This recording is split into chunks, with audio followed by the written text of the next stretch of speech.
Welcome back to clean news Rajasthan. चलिए देखते हैं राजस्थान की 15 फटाफट बड़ी खबरों को। राजस्थान में खनिज खोज में होगा एआई का इस्तेमाल। राजस्थान देश का ऐसा पहला राज्य बनने जा रहा है जो खनिजों की खोज में अब परंपरागत तरीकों की जगह आर्टिफिशियल इंटेलिजेंस और मशीन लर्निंग तकनीक का इस्तेमाल करेगा। मुख्यमंत्री भजनलाल शर्मा की अगुवाई में राज्य सरकार ने इस दिशा में ऐतिहासिक कदम उठाया है। प्रारंभ में भीलवाड़ा, भरतपुर और चित्तौड़गढ़ में पायलट प्रोजेक्ट के रूप में इस तकनीक का उपयोग शुरू किया जा रहा है। राज्य के प्रमुख सचिव खान एवं भूविज्ञान विभाग टी रविकांत ने बताया कि एआई तकनीक की मदद से संभावित खनिज क्षेत्रों की पहचान की जाएगी। इस पहचान के आधार पर प्राथमिकता से ड्रिलिंग करवाई जाएगी और रासायनिक विश्लेषण कराकर ब्लॉक तैयार कर खनिज नीलामी की प्रक्रिया पूरी की जाएगी। नीट 2025 के टॉपर से मिले सीएम भजनलाल शर्मा। राजस्थान के मुख्यमंत्री भजनलाल शर्मा ने सोमवार को मुख्यमंत्री निवास पर नीट परीक्षा 2025 में देश भर में प्रथम स्थान प्राप्त करने वाले महेश कुमार से मुलाकात की। इस दौरान सीएम ने महेश इस असाधारण उपलब्धि के लिए शुभकामनाएं दी और भगवान कृष्ण का भित्ति चित्र और पेन भेंट किया। महेश के माता पिता भी इस मौके पर मौजूद थे। मुख्यमंत्री ने कहा कि महेश ने देश भर में राजस्थान को गौरवान्वित किया है। कांग्रेस प्रदेश अध्यक्ष गोविंद डोटासरा ने भी रविवार को सीकर में महेश से मुलाकात की और उससे बधाई दी। उन्होंने महेश को रियल हीरो बताते हुए कहा कि उसकी मेहनत पूरे देश ने राजस्थान का मान बढ़ाया है। डोटासरा ने महेश के माता पिता की भी तारीफ की, जिन्होंने बेटे को बेहतर माहौल और सुविधाएं दी हैं। डोटासरा बोले, पंचायत चुनावों में आधे टिकट 50 साल से कम उम्र के उम्मीदवारों को मिलेंगे। संगठन का होगा अहम role. Rajasthan PCC chief Govind Dotasra ने प्रेस कॉन्फ्रेंस में बड़ा बयान दिया है।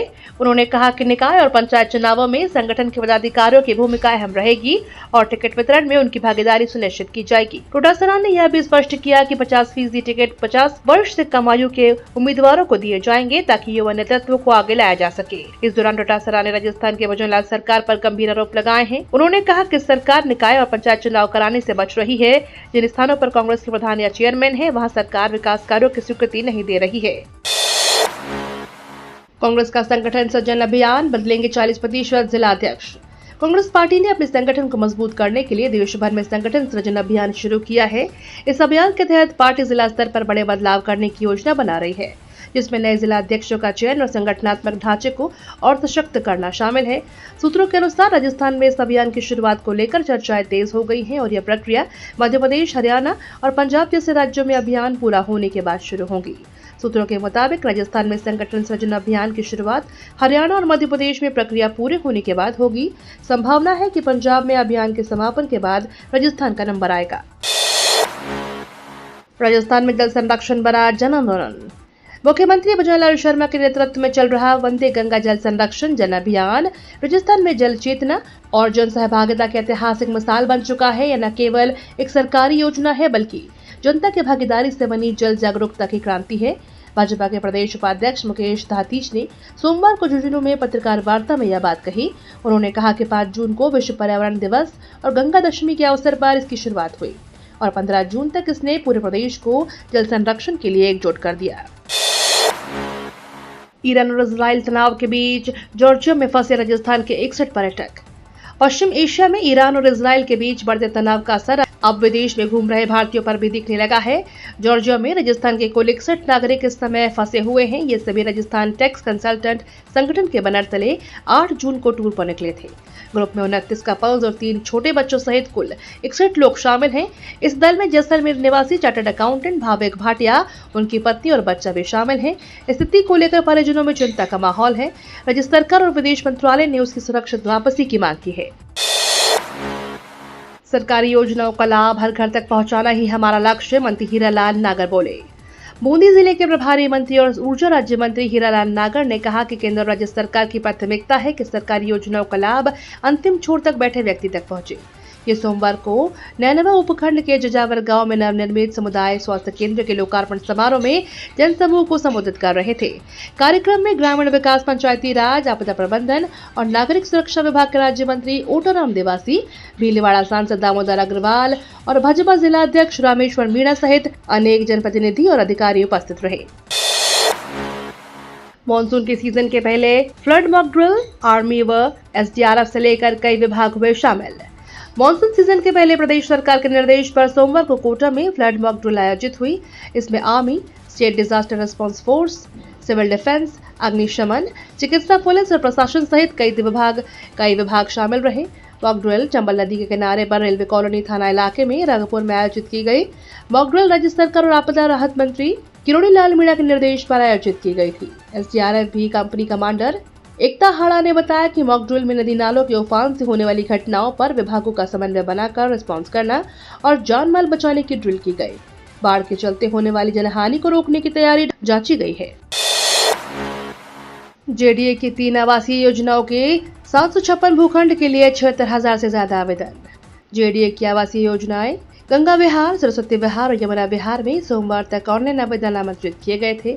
तीनों योजनाओं में कुल 756 भूखंडों के लिए 76,462 आवेदन प्राप्त हुए हैं। इनमें सर्वाधिक 36,281 आवेदन सरस्वती विहार योजना में प्राप्त हुए। भूखंडों को लेकर 2 जुलाई को लॉटरी निकाली जाएगी। जयपुर विभाग प्राधिकरण ने 3 नवीन आवासीय योजनाओं को लॉन्च किया था। पहले आवेदन की अंतिम तिथि 12 जून निर्धारित की गई थी, इसे बढ़ाकर 16 जून किया गया। इन योजनाओं को जयपुर के प्रमुख लोकेशन में विकसित किया गया है, जिसमें आमजन में भारी संख्या में रुझान दिखाया है। गूगल सर्च पर हेल्पलाइन नंबरों से सावधान। प्रदेश में साइबर ठगी के मामले थमने का नाम नहीं ले रहे हैं। साइबर ठग नए तरीकों से लोगों को शिकार बना रहे हैं। इस बार साइबर ठगों ने लोगों की एक आम आदत को टारगेट किया है। ऑनलाइन हेल्पलाइन नंबर खोजना और उस पर कॉल करने भारी पड़ सकता है। गूगल सर्च पर हेल्पलाइन नंबर से सावधान हो जाइए। राजस्थान पुलिस की साइबर क्राइम शाखा ने आम जनता को साइबर धोखाधड़ी की नई तकनीक के प्रति आगाह किया है, जिसमें धोखेबाज गूगल सर्च परिणामों में फर्जी हेल्पलाइन नंबर डालकर लोगों को ठगी का शिकार बना रहे हैं। पुलिस ने लोगों से अपनी गोपनीय जानकारी सुरक्षित रखने के लिए आगाह किया है। एक दशक बाद जोधपुर में होगा स्वतंत्रता दिवस समारोह, सीएम अजय लाल करेंगे ध्वजारोहण।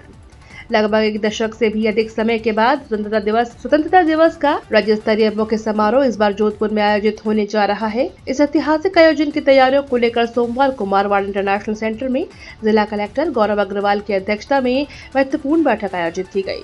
इसमें समारोह से संबंधित सभी विभागों और अधिकारियों को कार्य विभाजन करते हुए प्रकोष्ठ गठित किए गए। प्रत्येक प्रकोष्ठ में प्रभारी और सहायक प्रभारी अधिकारियों को जिम्मेदारी सौंपी गई है। बैठक में जिला कलेक्टर ने स्पष्ट निर्देश दिए हैं कि सभी विभाग आपसी समन्वय बनाएं और समयबद्धता और पूर्ण निष्ठा से दायित्वों का निर्वहन करें।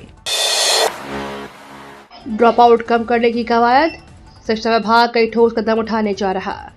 राज्य में स्कूली शिक्षा से ड्रॉप आउट कम करने के लिए शिक्षा विभाग कई ठोस कदम उठाने जा रहा है।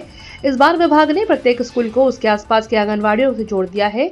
इससे सुनिश्चित किया जा सकेगा कि आंगनवाड़ी में दर्ज सभी बच्चे स्कूलों से जुड़े। आरटी के तहत जिन छात्रों ने आवेदन किया था उन सभी को स्कूलों से जोड़ने की कवायद रहेगी। इसके साथ ही पाक विस्थापित और घुमंतु जातियों के छात्रों पर भी विशेष फोकस किया जाएगा। प्रदेश के स्कूलों में ग्रीष्मकालीन अवकाश के साथ साथ प्रवेशोत्सव भी चल रहा है। इस बार शिक्षा विभाग ड्रॉप आउट दर कम करना चाहता है। इस उद्देश्य से सरकारी प्रयासों की कड़ी में इस बार विभाग ने प्रत्येक स्कूल को उसके आसपास की आंगनवाड़ियों से जोड़ दिया है। कालीसिंध नदी पर 1 किलोमीटर लंबे ब्रिज का लोकार्पण, बारिश से राजस्थान और एमपी का नहीं कटेगा संपर्क।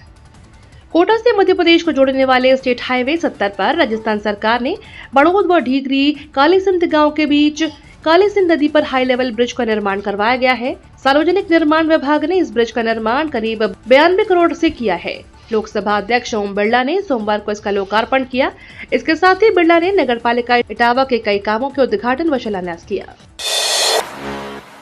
कांग्रेस में टिकट बंटवारे का नया फॉर्मूला, अब सिफारिश से नहीं देखा जाएगा परफॉर्मेंस।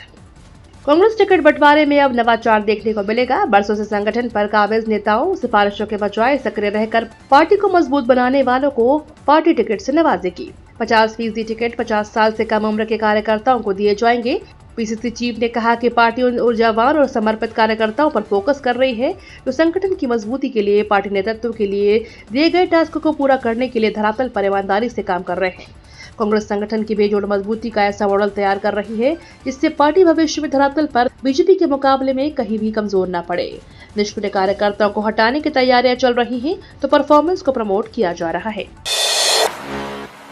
योग दिवस से पहले भाजपा राजस्थान में करेगी 1500 से अधिक कार्यक्रम, 44 जिलों में नवाचार। अंतर्राष्ट्रीय योग दिवस से पूर्व भारतीय जनता पार्टी प्रदेश भर में व्यापक स्तर पर योग कार्यक्रम आयोजित करने जा रही है। इस संबंध में भाजपा प्रदेश महामंत्री और भीलवाड़ा सांसद दामोदर अग्रवाल ने प्रेस वार्ता कर जानकारी दी। 19 और 20 जून को पार्टी राज्य के 44 जिलों और 1137 मंडलों में 1500 से अधिक स्थानों पर योग कार्यक्रम आयोजित करेगी। सांसद अग्रवाल ने बताया कि योग दिवस को लेकर भाजपा संभाग, जिला और मंडल स्तर पर संगठनात्मक रूप से तैयारियां कर रही है। शहरी निकायों, नगर पालिका, नगर परिषद और नगर निगमों में 1 से अधिक कार्यक्रम आयोजित किए जाएंगे। साथ ही कस्बाई क्षेत्रों में महिलाओं के लिए विशेष योग सत्र आयोजित होंगे। कई स्थानों पर नवाचारों के साथ कार्यक्रम आयोजित करने की योजना है। इसके अतिरिक्त योग प्रशिक्षकों को सम्मानित भी किया जाएगा। ये तो थी राजस्थान की बड़ी खबरें। रोजाना सबसे पहले अपडेट पाने के लिए क्लीन न्यूज राजस्थान को अभी सब्सक्राइब करें।